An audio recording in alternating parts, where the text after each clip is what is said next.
मुस्कान के क्या हाल है, किस तरीके से रह रही है, क्या?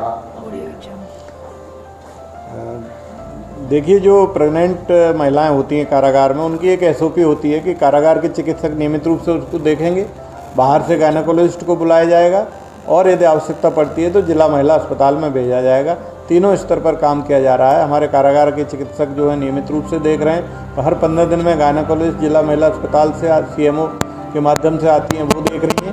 तथा अल्ट्रासाउंड उन्होंने रिकमेंड किया था, अल्ट्रासाउंड हम लोगों ने कराया है, प्रेगनेंसी नॉर्मल है। और जो डॉक्टर्स ने दवाइयाँ लिखी हैं वो नियमित रूप से दी जा रही हैं, तथा जो भी एक्स्ट्रा डाइट लिखी है, फल दूध आदि, वो भी दिए जा रहे हैं।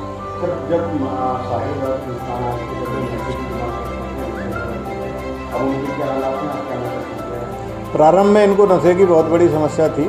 दोनों तरह का सूखा और नशों वाला, इंजेक्शन वाला नशा लेते थे। इसके लिए कारागार को बड़ी मशक्क़त करनी पड़ी थी। कारागार में जो नशा मुक्ति केंद्र है उसके माध्यम से इनका इलाज चलवाया था। जो ड्रग डी एडिक्शन की दवाइयाँ होती हैं वो दी गई थी, तथा सीएमओ के माध्यम से हम लोगों ने बाहर से काउंसलर्स बुलाए थे और डॉक्टर्स बुलाए थे। उसके माध्यम से लगभग 1 महीने में इन लोगों का नशा पूर्ण रूप से छूट गया था। अब स्थिति बिल्कुल सामान्य है। साहिल अपना काम बागवानी आदि का कर रहा है, क्योंकि प्रेग्नेंट महिलाओं से काम नहीं लिया जा सकता है, अतः इससे कोई काम मुस्कान से नहीं लिया जाता। सर, बताया जा रहा है कि दोनों अप्रोच बेच जाते हैं।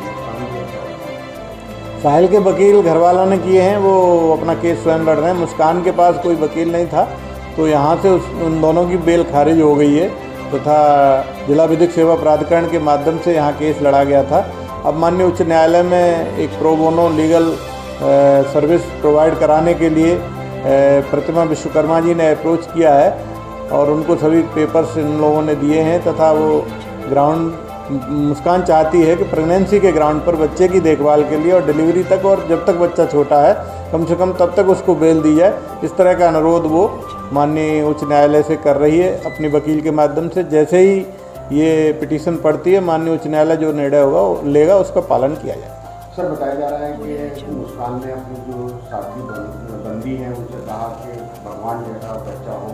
क्या, कौन से भगवान का, क्या कहा? उसका ये कहना जरूर है कि चूँकि अब मेरे जीवन का ये बच्चा ही सहारा है, तो वैसे हरमा चाहती है कि उसका बच्चा कृष्ण जी जैसा हो, इसीलिए चर्चा चली। उसकी भी इच्छा है कि कृष्ण जी जैसा उसका बच्चा। जेल में बंद होने की वजह से? जी, जेल में हरमा चाहती, क्योंकि कृष्ण जी का जन्म जेल में ही हुआ था, तो हरमा चाहती कृष्ण जी जैसा बच्चा। अच्छा सर, आखिरी सवाल ये कि चाइनीज महिला LSD भी यहाँ बंद है, किस दिनचर्या उसकी क्या चल रही है और क्या उसकी मुस्कान से दोस्ती भी हुई है, कुछ सुनने में आया है?